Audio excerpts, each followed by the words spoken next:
الله الرحمن الرحيم قال الله تبارك وتعالى لن ينال الله لحومها ولا دماؤها ولكن يناله التقوى صدق الله العظيم. قالوا يا رسول الله صلى الله عليه وسلم ما لنا في الأضاحي؟ قال بكل شعرة حسنة أو كما قال عليه الصلاة والسلام. اللهم صل على سيدنا ومولانا محمد صلاة دائمة مقبولة تؤدي بها عنا حقه العظيم.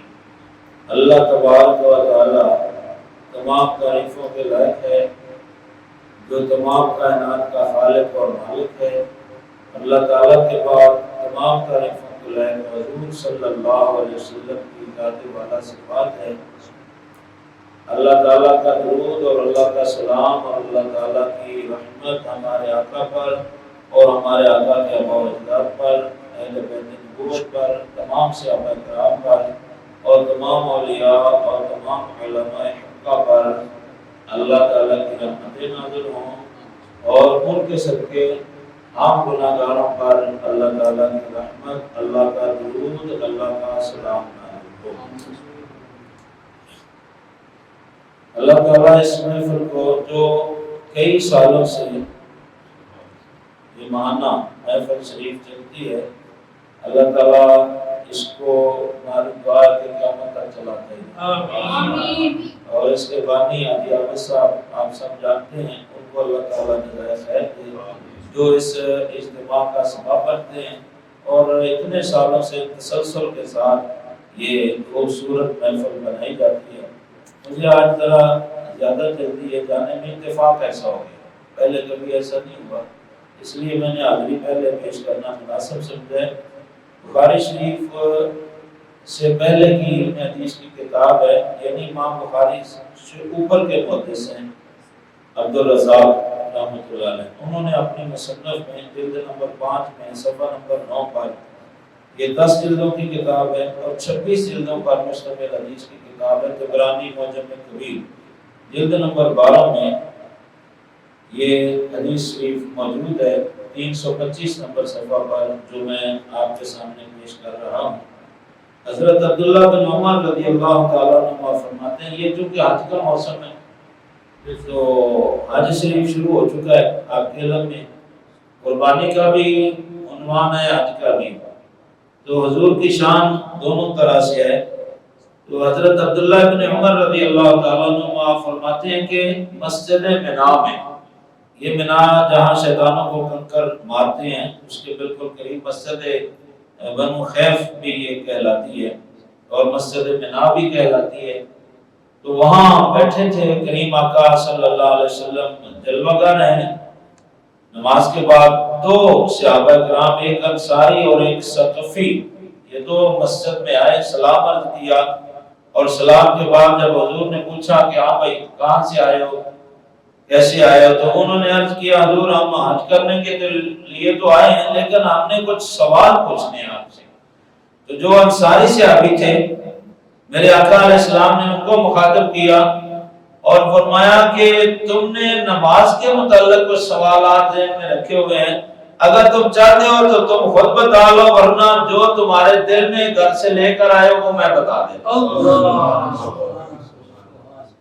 پھر اس کے بعد وہ جو بنو ثقفی صحابی تھے ان کو حضور مخاطب ہوئے اور سرکار نے فرمایا کہ تم نے نماز کے متعلق کچھ نہیں پوچھنا، تمہارے سارے سوال حج کے متعلق ہے، اگر تم بولنا چاہتے ہو تو بول لو، اگر نہیں بولنا چاہتے تو جتنے تمہارے دل و دماغ میں سوالات ہیں وہ میں بیان کر دیتا ہوں.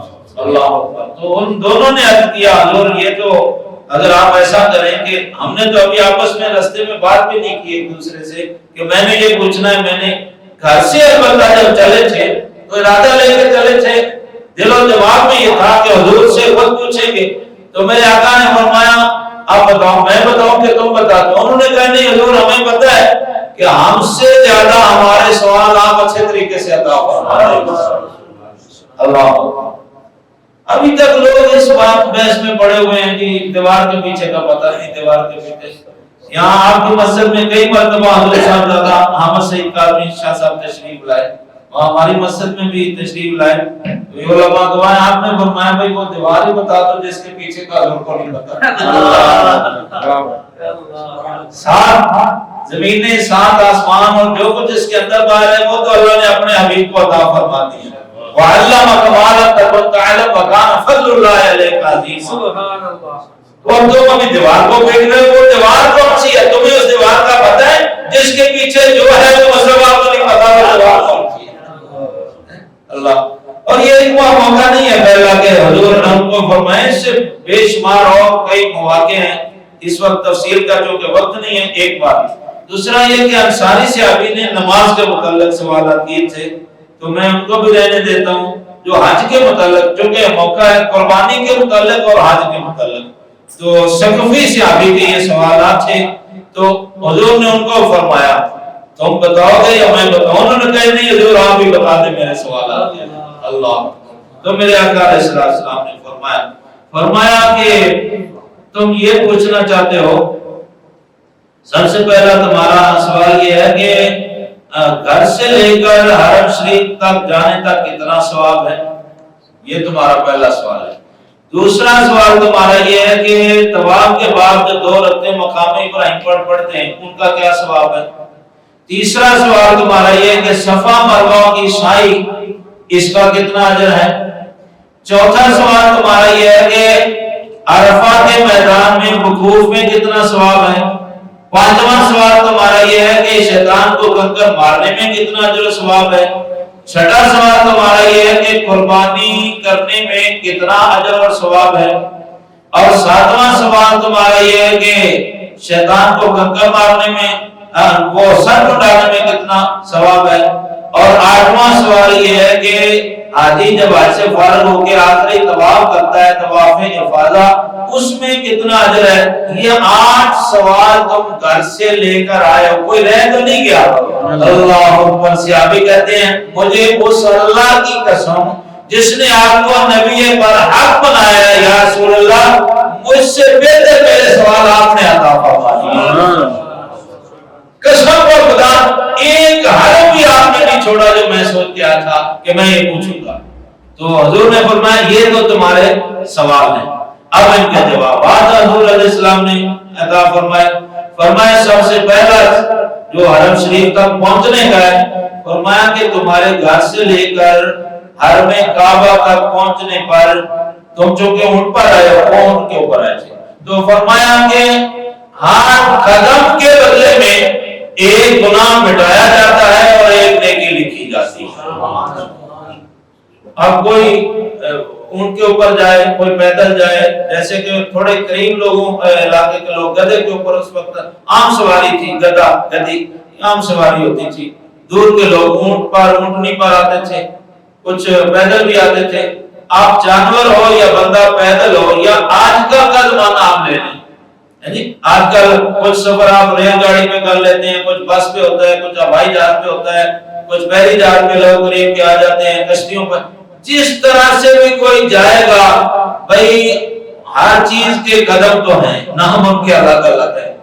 بحری جہاز کے بھی ٹائر ہوتے ہیں، تو وہ یہ کیا ہوائی جہاز کے آپ گھر سے چلتے ہیں کبھی. اعلیٰ حضرت امام اہل سنت مفتی عشق و محبت شیخ احمد رضا فاضل بریلوی رحمۃ اللہ علیہ نے جب حج کیا تو اپنے گھر سے لے کر حرم شریف تک اور وہاں سے منا، منا سے عرفات، عرفات سے مزدلفہ، مزدلفہ سے منا، منا سے حرم کعبہ، حرم کعبہ سے منا، منا سے حرم کعبہ، یعنی حج کے پورے قدم انہوں نے گنے.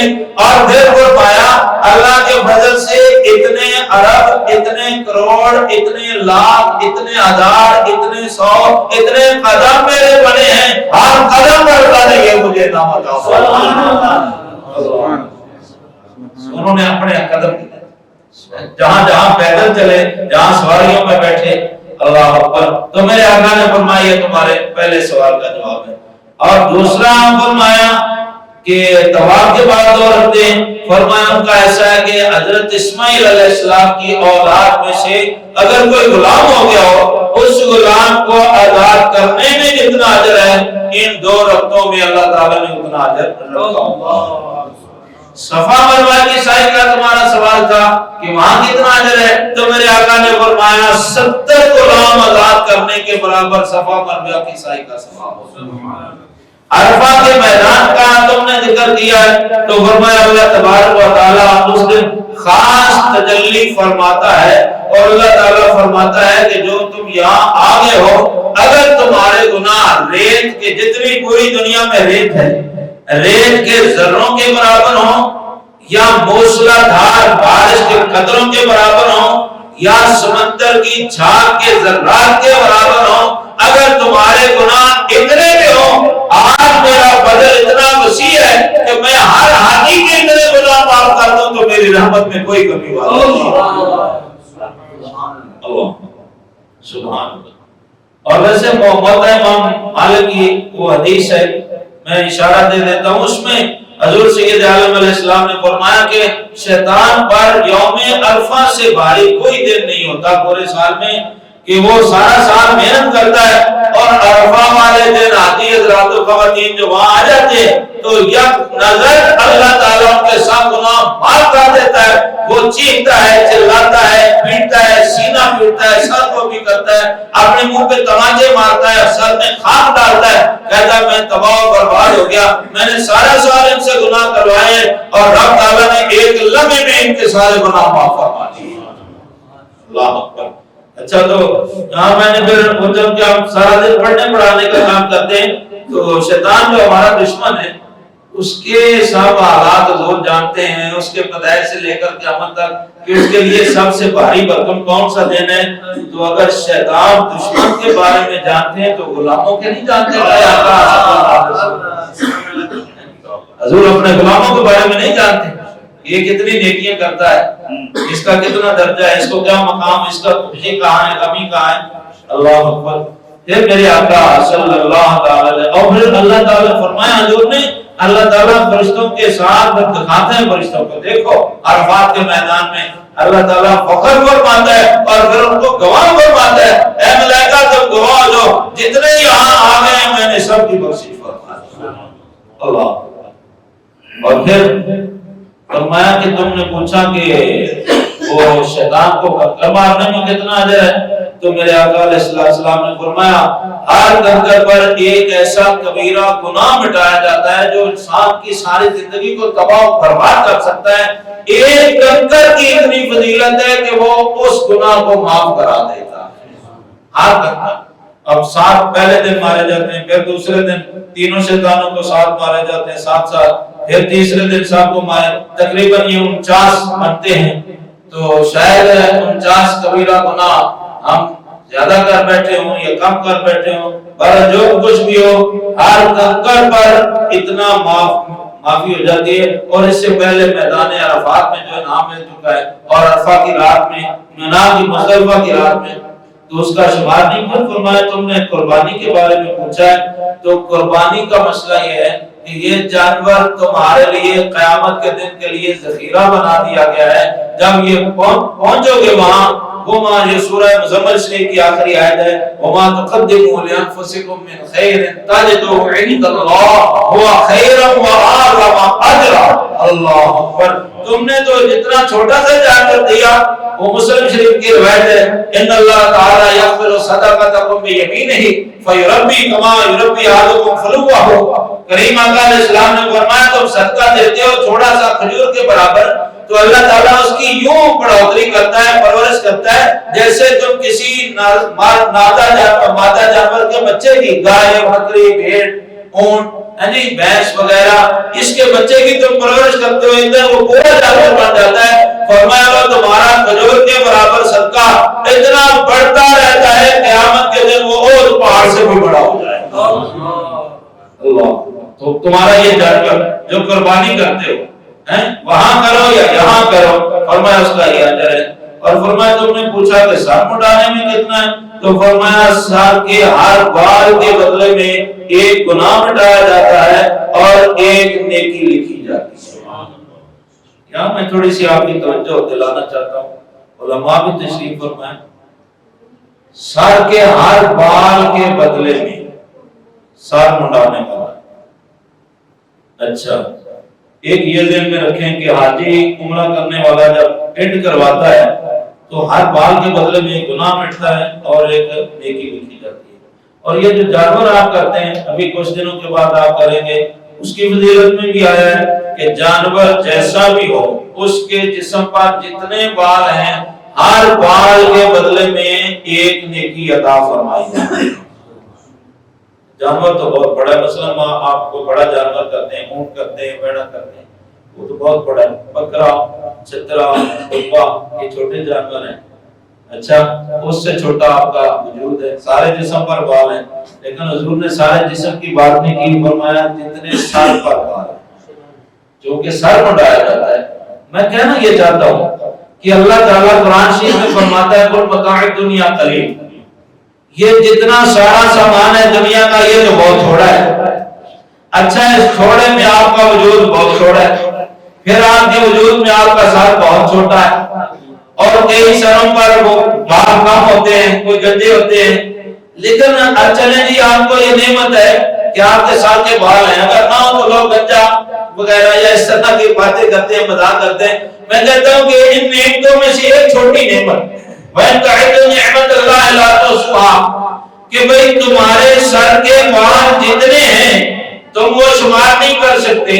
آج کا کوئی نہیں شمار کر سکا ہے جی، کوئی گر نہیں سکا، کسی کو اندازہ نہیں ہے کہ کتنا ہے. میں ایک یہاں عرض کرتا ہوں کہ بھئی جو میرے آقا کے علم پر اعتراض کرتے ہیں، جو شان مصطفیٰ پہ اعتراض کرتے ہیں، جن کو اس بات کا پتہ نہیں ہے، اس بات کا پتہ نہیں ہے، ان کا علم اتنا ہے، ان کا علم اتنا ہے. بھئی تیرے سر کے اوپر جو بال ہیں تو اللہ کی نعمتوں میں سے ایک نعمت کو شمار نہیں کر سکتا، اور بات کرتا ہے میرے آقا کے علم کی. تو اللہ تعالیٰ یہ ساری کائنات کے بارے میں فرماتا ہے قل متاع الدنیا قلیل، یہ بہت تھوڑا ہے. اور جب باری آئی آمنہ کے لال کی تو فرمایا اِنَّا أَعْطَيْنَاكَ الْكَوْثَرَ، محبوب ہم نے تو آپ کو کثرت عطا فرما دی ہے. تو میں کہنا یہ چاہتا ہوں کہ تم اپنے چھوٹے سے سر کی اس نعمت کا شمار نہیں کر سکتے، تم مصطفیٰ کی اس نعمتوں کی باتیں کرتے ہو. کون شمار کرے گا میرے آقا کی عزت اور عظمت؟ یہ لوگوں کو غلط فہمی ہو جاتی ہے. چار لفظ کسی حدیث کے پڑھ لیے، تو قرآن کی تفسیر پڑھ لی، تو پھر وہ اپنے آپ کو علم کل عقل کل سمجھنے بیٹھ جاتے ہیں. بتاؤ وہ بندہ اپنے سر کے بال گن کے بتائے، تو اپنے سر کے بال تو گن نہیں سکتا. تو یہ قلیل میں سے قلیل ہے جس کو رب فرمائے نہ تو نہ کر کوثر، محبوب اپنے آپ کو تو ساری کائنات سے زیادہ عطا فرمائے. ان کے مقامات اور مصطفیٰ کے علم کا کون اندازہ لگا سکتا ہے؟ یہ غلط باتیں کرتے ہیں لوگ جو اس طرح کی باتیں کرتے ہیں. آخری سوال یہ تھا کہ طواف افاضہ جو خانہ کعبہ کا آخر میں حاجی طواف کرتا ہے تو اس کو کتنا اجر ملتا ہے؟ تو کریم آقا علیہ السلام نے فرمایا جب حاجی مینا سے آتا ہے اور طواف کعبہ کرتا ہے تو پھر ایک فرشتہ آ کر اس کے کندھوں کے اوپر بیٹھ جاتا ہے. حرم کعبہ آخری طواف، فرض طواف جب حاجی کر رہا ہے تو اس کے کندھوں پر وہ فرشتہ آ کے بیٹھ جاتا ہے اور اس کو کہتا ہے کہ تجھے مبارک ہو، اللہ تبارک و تعالیٰ کی طرف سے بشارت لے کے آیا ہوں. اللہ فرماتا ہے اب تو گناہوں سے اس طرح پاک ہو گیا ہے جس طرح پہلے دن کا بچہ جب ماں کے پیٹ سے نکلتا ہے اس کے دن میں کوئی گناہ نہیں. اب تو حرم کعبہ سے نکلے گا تو تیرے بھی دن میں کوئی گناہ نہیں. سبحان حج مبرور، یہ اس کا نام ہے حج. اچھا دوستو، تو اس حدیث مبارکہ کے اوپر بہت سی باتیں ہو سکتی ہیں، لیکن چونکہ موقع ہے، حضرت براء بن عازب رضی اللہ تعالیٰ عنہ راوی ہیں، ابو داؤد شریف کے اندر یہ تھے. اچھا یہاں میں شاید پھر رہ جاؤں گا. یہ منا کی بات ہو رہی تھی. نسائی شریف میں صفحہ نمبر 43 پر جلد نمبر 2 میں حضرت ابو بکرہ ایک صحابی ہیں رضی اللہ تعالیٰ عنہ فرماتے ہیں کہ جب منا میں خیمے لگے ہوئے تھے 10 ذی الحجہ کو قربانی والے دن، تو حضور نے اس دن بھی خطبہ ارشاد فرمایا میدان منا میں. عرفات کے میدان میں جو خطبہ دیا تھا وہی دوبارہ اور کچھ اضافہ فرمایا.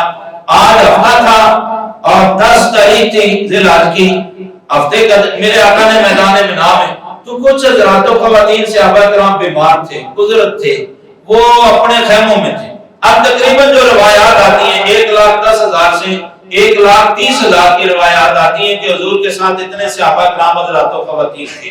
اب 1,10,000 کا مجمع آپ بٹھائیں تو کہاں تک چلا جائے گا؟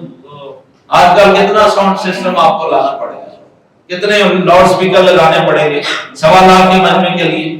تو جب خطبہ ختم ہوا ہم اپنے خیموں میں گئے تو کچھ بزرگ حضرات و خواتین جو خطبہ سننے نہیں آئے, ہم نے ان کو کہا کہ تم محروم ہو گئے, آقا کریم نے بڑا خطبہ ارشاد فرمایا. انہوں نے کہا نہیں, ہم محروم نہیں ہوئے. ففتح اللہ اسماعنا فسمعنا, انہوں نے کہا کہ ہم اپنے خیموں میں ہی پڑے رہے جہاں حضور کی اونٹنی کھڑی تھی اس کے اوپر آواز تھی. حضور آرام سے خطبہ فرما رہے تھے جیسے روزانہ روٹین کے مطابق حضور بولتے ہیں اس طرح سے. حضور زور زور سے نہیں بول رہے تھے بلکہ آرام سے. تو انہوں نے کہا کہ جتنی آواز حضرت ابو حذیفہ صحابی جنہوں نے لگام تھامی تھی تو ان خیمے والے جو تقریباً 1.5 کلومیٹر دور کا فاصلہ بنتا ہے, انہوں نے کہا جتنی آواز لگام تھامنے والا سن رہا تھا ہم اپنے خیمے میں مصطفیٰ کی پوری ہی آواز سماعت رہے. فضل اللہ عثمان حتی سمین کلامہ ہو. اب بھئی ہم نے معلومی کا شکار نہیں ہوئے, ہم معلوم نہیں ہوئے, ہم نے اپنے کانوں سے مصطفیٰ کی زبان سے نکلے ہوئے کلمات سماعت. بریلی کے تاجدار نے یہاں ترجمہ کیا, دور و نزدیک کے سننے والے وہ کان لالے کرامت پہ لاکھوں سلام. جو اگر مصطفیٰ کے کان دور سے سن سکتے ہیں تو مصطفیٰ کی زبان دور سے سنا بھی سکتی ہے. اس لیے وہ کہتے ہیں وہ زبان جس کو سب کن کی بندی کہے, اللہ اکبر, وہ زبان جس کو سب کن کی بندی کہے اس کی نافذ حکومت پہ لاکھوں سلام. فضاؤں پر حضور کی زبان کی حکومت ہے, عوام پر حضور کی زبان کی حکومت ہے. اگر یہاں تم یہ عقیدے سے جمعے کے بعد محفل کے بعد سلام پڑھتے ہو مصطفیٰ جان رحمت اور کہتے ہو ہم یہاں سے پکارے آقا مدینہ سنیں, ان کی اعلیٰ زبان پہ لاکھوں سلام. بھئی اگر آقا اتنا دور سے سن سکتے ہیں تو آقا دور سے سنا بھی سکتے ہیں. یہ میدان مینا کی یادیں اور بہت سی یادیں. حضرت براء بن عازب رضی اللہ تعالیٰ عنہ کی حدیث پیش کرتا ہوں اور پھر اجازت لیتا ہوں. ادب کا مقام دیکھیے. حضرت براء رضی اللہ تعالیٰ عنہ صحابی رسول ہیں. ان کے شاگردوں نے پوچھا حضرت جی بتائیں کون سا جانور قربانی نہیں لگ سکتا, عیب بتائیں. انہوں نے فرمایا یہ ایسے انہوں نے 4 انگلیاں. فرمایا 4 انگلیاں دیکھتے ہو؟ کہا نہیں دیکھ رہے ہیں. فرمانے لگے مسئلے سے پہلے میں تمہیں بتاتا ہوں کہ میرا نام براء بن عازب ہے اور میری یہ 4 انگلیاں حقیر ہیں. مصطفیٰ نے 4 عیب بتائے تھے, حضور نے یوں ہی یاد کیا تھا. اللہ ادب دیکھو. اور میں بھی کہتا ہوں کہ میرا نام محمد اقبال سعیدی ہے, میری یہ 4 انگلیاں ذلیل ہیں حضرت براء بن عازب کی انگلیوں سے. یہ حدیث مسلسل ہے. اس کو کہتے ہیں کہ حدیث میں جو مفہوم جو انداز آیا ہو بیان کرنے والا وہ انداز کر کے دکھائے. اس لیے میں تمہیں یہ کر کے بتا کہ میرے آقا نے یوں 4 انگلیاں بلا. فرمایا 4 ہیں جن کی وجہ سے جانور قربانی کے لائق نہیں ہوتا. کون سا؟ فرمایا ایک یہ کہ وہ اتنا لنگڑا ہو جانور کہ اس کا لنگڑا پن دور سے نظر آتا ہو, تو وہ جانور عیب دار ہو جائے گا, تندرست نہیں ہوگا, وہ اس لیے وہ قربانی کے لائق نہیں ہوگا. دوسرا ہے فرمایا کہ وہ اتنا کمزور ہو کہ وہ اپنی جگہ سے اٹھ کر دوسری جگہ پر قربانی والی جگہ پر یا اس کو چارہ ڈالنا ہے یا پانی پلانا ہے تو ایک جگہ سے دوسری جگہ خود جا نہیں سکتا, اس کو دھکا لگانا پڑے. وہ جانور اتنا کمزور بھی قربانی کے قابل نہیں رہے گا. تیسرا فرمایا اس کو ایک آنکھ سے نظر نہ آتا ہو, بہنگا ہو, کانا ہو جانور, ایک آنکھ کام کرتے چونکہ یہ بہت مفید عذب ہے. فرمایا وہ بھی جانور قربانی کے لائق نہیں ہوگا. ایک آنکھ پہ ہاتھ رکھ کے سامنے چارہ وغیرہ رکھ کے اس کا تجربہ کیا جا سکتا ہے. فرمایا چوتھا یہ ہے ایک کان سے نہ سنتا ہو, ایک کان سے نہ سنتا ہو تو اس کا بھی تجربہ کیا جا سکتا ہے. ایک کان سے سنتا ہے دوسرے یہ اور بہت پڑا تو فرمایا یہ 4 عیب ہیں, ان 4 عیبوں کی وجہ سے جانور قربانی کے لائق نہیں رہتا. سرکار ملائک پاک رضی اللہ تعالیٰ عنہ نے کچھ اور بتائے کہ آپ نے فرمایا کہ اگر سینگ ٹوٹ جائے, یہ تو سینگ اوپر خول ہوتا ہے, اس کا کوئی اقبال نہیں ہوتا. یہ جو ہمیں نظر آتا ہے نا اتنا بڑا آدھے فٹ کا یا فٹ کا سینگ بڑے جانوروں کا, بعض اوقات یہ پورا خول ہوتا ہے, یہ سارا بھی اتر جائے تو یہ عیب نہیں ہے. اس خول کے اندر سینگ ہوتا ہے، جیسے ہم بادام توڑتے ہیں نا تھوڑی سی، اس کے اندر سے بادام مغز نکلتا ہے جیسے ہم مغز بادام کہتے ہیں، تو اسی طرح اس خول کے اندر وہ اصل میں سینگ ہوتا ہے نرم، وہ اگر تیسرے حصے سے ٹوٹ جائے تو پھر وہ ہے دال ہوگا۔ اسی طرح فرمایا کان وہ آدھے سے زیادہ کٹ گیا تو وہ ہے دار ہے۔ اسی طرح اس کو کوئی ایسی بیماری لاحق ہو گئی ہو کہ وہ جانور اس کا گوشت کھانے کے قابل نہ رہا ہو، تو اس صورت میں بھی یہ قربانی کا جانور نہیں لگے گا۔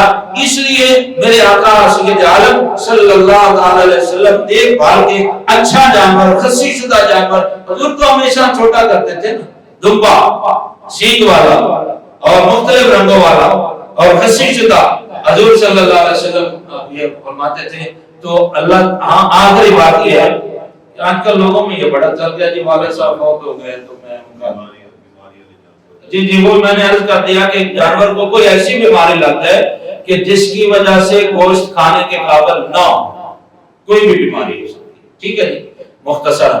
تو میں آخر میں یہ غلط فہمی دور کرنا چاہوں گا کہ بہت زیادہ میرے پاس ابھی لوگ پوچھ رہے ہیں جی والد صاحب بہت ہو گیا تو میں نے ان کی طرف سے قربانی کرنی، اپنی رہنے دیتے ہیں، والدہ بہت ہو اور خدا کے بندو جتنے شرعی احکام ہیں وہ زندہ افراد پر لگتے ہیں، مردہ تو وہ تو بہت ہو گیا، وہ تو پتہ کوئی نہیں، جو گھر کا سربراہ زندہ ہے اس کے اوپر قربانی واجب ہے۔ اور والد صاحب کی کرنی ہے تو بھائی پہلے اپنی کرو، اپنی کے بعد اگر جیب اجازت دیتی ہے تو پھر والد صاحب کی والدہ صاحب کی کرو، اگر ایک سے زیادہ کی اجازت گنجائش نہیں ہے تو پھر تمہارے اوپر واجب ہے۔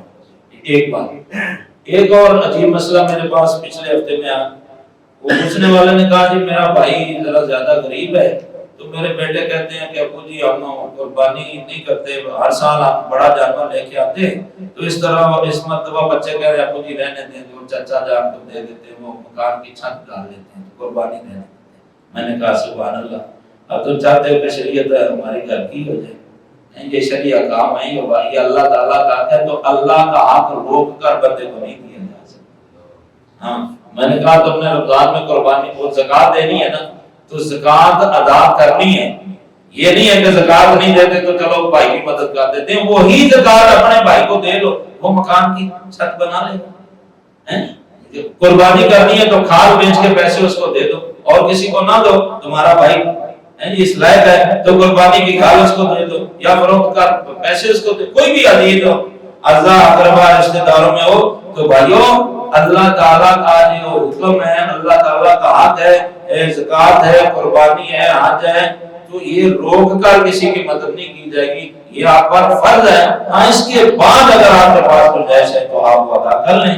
اللہ تبارک و تعالیٰ ہمارے اس محفل کو قبول فرمائے، اور جو ہمارے بھائی جو حج پر گئے ہوئے ہیں اللہ تعالیٰ ان کا حج قبول فرمائے، اور جو قربانی کرنا چاہتے ہیں اللہ تعالیٰ ان کے اس عمل کو قبول فرمائے۔